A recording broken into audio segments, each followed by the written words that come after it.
Yo, yo. Welcome to my world. Welcome to the show. First of all, welcome to Toast Up. I got to toast up with you. Congratulations on We got all to of toast your up. success and your talents and everything that you're doing. You are truly an inspiration. Yeah, I see y'all in the chat. Yeah, this is Lil Murda from P Valley Thank you. joining us Thank today. you. I appreciate you. Thank that intro, yo. That's love, man. That's Oh my overwhelming. God. Shout out to you, man. I appreciate Of you. course, it's just a little bit that I can do. I wish I could put all of your work in there because you are so talented at what you do. Thank you. J. Alphonse Nicholson. First of all, what does the J stand for? I don't know. You got to pay me to tell me, but no, it stands with Joseph. Yeah, that's Look my at me, I first hit the name, mic. Joseph. Right, my first name is Joseph, but I've been called Alphonse my whole life. My mother calls me Alphonse, and yeah, so the J we just use that for SAG purposes. It's supposedly it's another Alphonse Nicholson out there, so I had to make sure I throw that J in front of it to let it stand out a little bit. Okay, I like it. A good stage name right there. Thank you, I appreciate it. Literally, I love your story. Started from the bottom, now we here, literally, all the way from North Carolina to Hollywood. Tell me a little bit about your life. Where are you from, and how did you get to where you are now? How did you get to New York, first of all? Yeah, well, once again, just thank you for the love, man. Shout out to Broccoli City, my family, man. B, shout out to Remy. Y'all, they literally dropped this off at my door, a few minutes ago. So shout out to Hey, Broccoli City and shout another out to toast you as up. well. Another toast up as the world spins. But yeah, my story, man, is I started acting at around 18 years old. Went to college thinking I was going to be a music major. I had been in the marching band my entire life. Grew up in Greensboro, North Carolina, surrounded by music. Grew up in church with Brandon, and I just surrounded by music. So by the time I got to college, I said, that's what I'm gonna do. I'm gonna be a musician, probably become a music teacher, be in a band, something. In the hallway one day, having a conversation, a lady comes up to me and says, "You should audition for my play. You got a great personality." And I kind of just took it in. And I had realized I've been entertaining people and was in the band and on the step team all throughout my life. And so something just clicked when it came to storytelling. And I fell in love with it in Durham, North Carolina, at North Carolina Central Shout out to North University. Carolina. Shout out to North Carolina, man, my good folks in Greensboro and Durham. And so I worked in that area for about 7 years. I was in school for 3, dropped out, did a lot of community theater, a lot of regional theater, worked at this equity theater called Playmakers Repertory Company in Chapel Hill. Shout out to them. And then I made a decision to move to New York around 2013.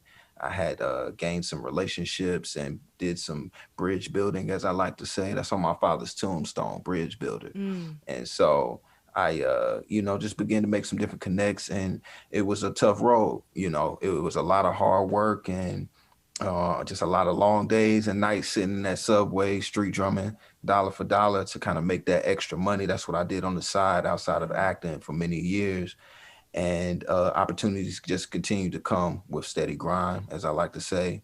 And once I got signed to my agency in New York, which was around 2015, I had agents in North Carolina that introduced me to my agents in New York, and things just began to happen for me. But like I said, everybody's path is different, and mine just it consistent of some hard times. But I think we all go through hard times, so I just cherish mine. Right, they my milestones, they my Big accomplishments, facts. and so that got me to New York, and now I'm in LA actually. So it's a little earlier in my time, as you can see, this light still shining on I my face. I'm know. using this natural light, but yeah, so it's been full circle, 10, Yes, I was 11 about to year say journey. that light hitting perfectly. Okay, shout out to Cali, shout out to Hollywood. Yeah. I want to get deep. I'm all about really inspiring people and keeping it a stack. Okay, first of all, at the end of the day, nothing is possible without Right. whoever you believe in, but that higher power above. And Oh like you yeah. said, it's not easy stepping out on faith. It's not easy Right. to drop out of college, and it sure Right. damn ain't easy to move to New York and hustle the way you did.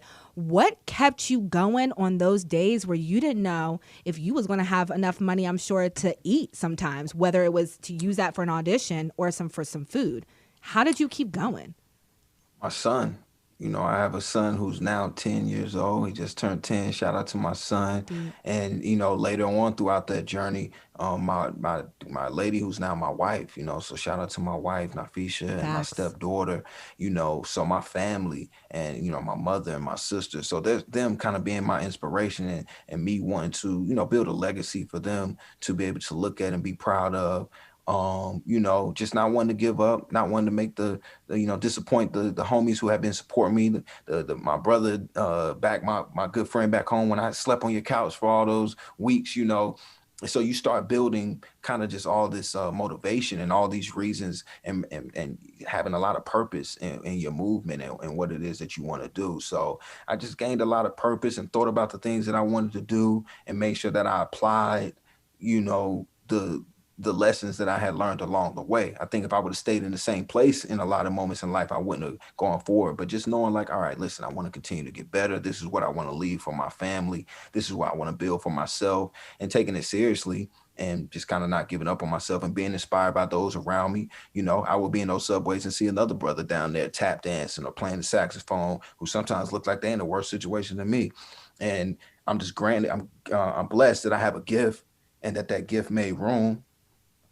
And it was one of those things where it's like, yo, God ain't giving up on me. I can't give up on the process. The universe got my back, my ancestors, all that good stuff. So, just really thinking that and allowing that to sit within my system, and sitting on it truthfully and honestly, and saying, listen, this is what I have. Let's make it work.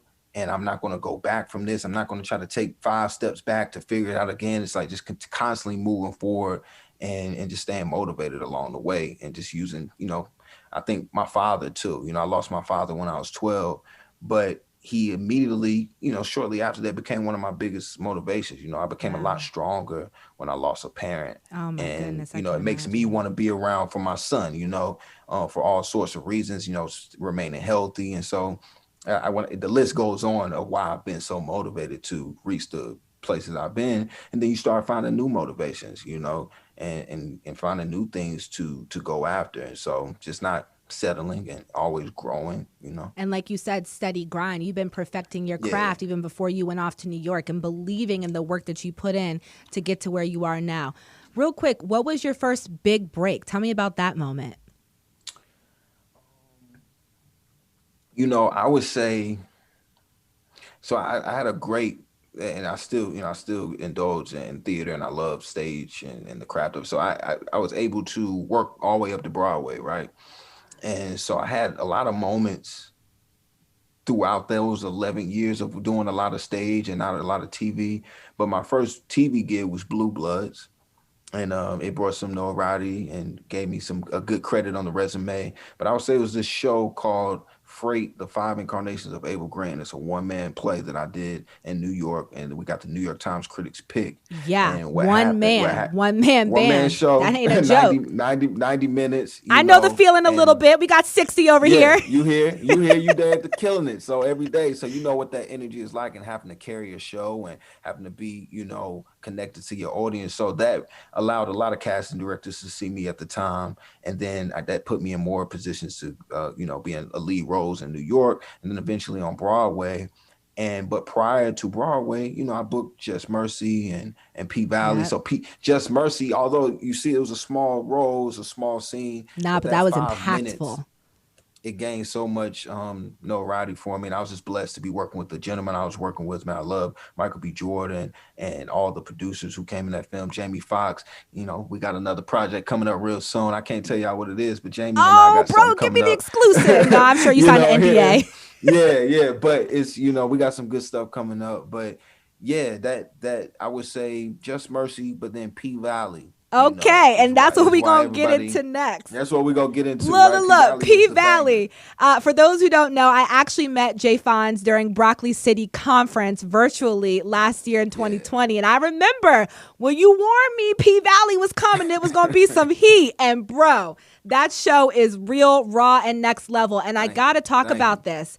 The role that you played, a rapper, but a rapper on the down low key. And it's actually something very common in the Black community, right? We're so used to these hyper masculine roles in Hollywood that Black men play, or, being in jail or being a thug or a hustler and so forth. And you chose a role that has changed your life and has given you the ultimate respect to be able to bring that story to the forefront, something that's very real in our community, but isn't talked about a lot. It's very inspiring, to say the least. How did this role come about for you when you auditioned for it? Did you know the full scope of who Lil Murda was going to be? And how has the response been ever since? Well, thank you. I appreciate the For real. kind words. I would say the road chose me. Then, of course, I made a final decision on it. But um, I met Katori Hall, the creator of P Valley, in New York through the theater scene. She had come to see me in this play called Paradise Blue that I did Mm. at Signature Theater, where I played someone totally opposite than Lil Murda. I was playing a trumpet, this musician who had a mental illness, and he was hearing and seeing things. So totally different role, Another deep but one, though. another deep one and another one that showed range and just this kind of complex character. Katori came up to me after the show. She had came to opening and she gave me all these just compliments and kind words I'll never forget. And at the time, I used to carry these cards around with me all the time. So I pulled my card out and I gave it to her and I said, "Yo, hit me whenever you need me." Maybe 7 months later, it was some time later, she emailed me and said, "Yo, I think I got a role for you that I would love to bring you in to audition."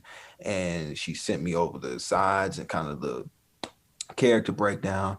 I said, "Oh man, okay, cool. All right. I'm a heterosexual man. This is going to be on national TV." I had the opportunity to, experience on stage where I've had to kiss men before, but that's in most of the time where people are all sitting in this room. It's not as large of an audience, Right. and they're also it's not as intimate, right? So for me, that was the initial thought, like, okay, how comfortable I am with this. Let me talk to my lady about it. Yes. And we said this story is important, and that this story has to be told. I start to reflect on my cousins and all the homies who I know were in that predicament and having to be someone that they're not or hide themselves and not be able to be free simply because of the stigma that comes with our community. So I thought about that very heavily, and then I made the decision. I said I want to play this role. We went in, we had the audition process, got the call back, and Katori was in my corner, and we And you eventually killed got the it. offer. Thank you, thank you, I appreciate it. And so when it came time to actually shoot, and I met Nico, amazing, just cast scene partner, man, just so professional, and so he made it very easy for me to get comfortable and slip into the skin a Little Murda. Although, I had my hesitations and I'm nervous, because yeah, this is not my walk in life, but I am familiar with love. I'm very familiar with being, maybe isolated and not feel like people understand you. I've had those feelings. I think when you start to sit in the things that are very similar and common, then you find yourself being truthful and honest about the story. Mm. And so even if you're uncomfortable or if even if there's something you don't quite understand as an actor, you have to start to tap into the things that you are familiar with, and the truth will show. And I just did what I did with any other character, breathe and believe, as I like to I say, like that. and connected with Nico, and all my other castmates. And Katori's just a wonderful writer, so it's fairly easy once you start to say the words. But I was just hoping that somebody would be changed from the role, and somebody would see it and say, "Hey, that's me," and I should feel free And to have you express had that myself this way. since? Have you had that since? How has that reaction been? Have you had a lot of people, Yeah, thanking you for playing and telling that story? yeah, for sure. DMs constantly blow up with people leaving messages and kind words. I've had people hit me on Twitter, and I read things, and people will say, that lives have been changed or that they can relate so much to the character, Wow. and so for me, it's heartwarming and it's dope because as a storyteller, that's what you want to do. If I can change one person's life, if I can impact one person, I feel like I'm doing my job. Because that's what happens when you hear a story as a kid. It has an impact on you, right? You grow up, you might remember a story that someone told you, or you might Facts. remember this story that your uncle told you. And so these stories just have different impacts on us. And TV and film allows us to change the narrative in major ways if we're honest and truthful with it. So that was my ultimate goal, was to be honest. I never wanted to be a caricature. I never wanted to offend anyone. I just wanted to be truthful and honest in this guy, and in the way that I saw him and in the way that Katori saw him. We came up with our agreements, and we made it happen. Wow. Wow. Okay. So season one was a hit. Like you said, Lil Mm-hmm. Murda. I mean, I love the character for so many different reasons. No. When's season two coming? Can you give me that exclusive? Hey, I don't know when season two is coming because they don't Okay. tell us either. So, but what I can say is I think people are very well aware that we're about to start shooting very soon. So we Okay. start shooting in June. There's been some Yes. casting breakdowns that have went out, and so they're casting new roles in P Valley. And I'm actually, I just got a new place out there, so I'm getting ready to head back to the Congrats. South soon. Yes. And I'm gonna miss LA, but we still gonna be here. My wife gonna be here. My children, they'll be out here. And yeah, so but it coming to Atlanta real soon. We gonna be in Georgia and Yes. making that Welcome happen. to So y'all go Atlanta get where the it. players play. Right, right. So And I y'all know go get it COVID probably real delayed soon. things a little bit too with the That's filming. it. So, yeah. Yeah, that's it. If it wasn't for COVID, I think everything would have been back up and running a lot faster. And so we appreciate the patience, man. That's why I tell people I appreciate y'all still loving on us and people rewatching the show. But yeah, we got a lot of dope stuff that's coming up. And outside of P Valley, I got some dope stuff coming up too. So Yeah, so you already know a setback is just a setup for a major comeback. Okay, a right, couple more right. questions because I love Okay. having you on real quick. Black man who is married, what is your secret to a healthy and lasting marriage? First therapy. Therapy. I think couples therapy is extremely important. That helped me going into coming from and being engaged and going into being married. Um, and I'm still learning every day. I wouldn't say I know any secrets, anything, but just healthy communication, Mm-hmm. loving on each other. I love on my lady all the time, man. Like it's Mm-hmm. the first day I saw her, I take her out on dates, all of Aw. that. And it's genuine. I try to find myself in genuine spaces. But healthy communication, being honest with each other, and simply kind of treating your spouse the way you want to be treated, to be Mm. honest. And sometimes it's different levels to it, but I would just say communicate. But therapy, Black people sometimes get afraid of expressing themselves in a room with a stranger, but that therapy helps. They're professionals. It really does pull something out of you, definitely as a Black man. So do some Mm. solo therapy too, I love you that. know, I and love make that. that happen. So, that's my little Those are great advice keys when it right comes there. to it. Nah, and those are Yeah. things, breaking barriers, things that we don't talk about a lot. And I appreciate you for hmm using your platform and really being unapologetic in that space. Last question. What advice would you give to an up and coming actor? Oh, I would say just always listen to those around you. An actor who's been acting for 7 minutes, you can learn just as much from them as an actor who's been acting for 70 years. Mm. You know, you really can. So just pay attention, listen, steady grind, as I like to say. Cherish your milestones, no matter how big or small. Don't let nobody tell you that because you did this, you not. No, cherish that and allow that to push you forward and just don't give up, no matter how long it takes. Being a craftsman, being an artist, it's a process, and it doesn't happen the same for everyone. It's just like if you're making a sculpture, this artist is going to make it differently. So as you kind of continue to build your career and build your sculpture, plug my computer and make sure it don't die. You can as you continue to build your sculpture, take your I time love with it, but it. no, it's gonna be a little different than someone else's, and don't give up. Look, you good. Look, COVID life right here for sure. COVID life here for sure. I You love heard? it. Well, that's some great advice, Fonz. It's been such a pleasure having you on. I want to toast up to the Thank steady you. grind. I want to toast up Oh, to sir. never giving up on your dreams and to everything that you're doing. For those who want to follow him, he's popping on Instagram right now. His handle's right there at J_Fonz. Keep up with them, P Valley, and so forth. And we'll see you again soon, bro. Cheers. Cheers. Cheers, B. Much love. Thanks for Yes. having me. Thanks for joining me.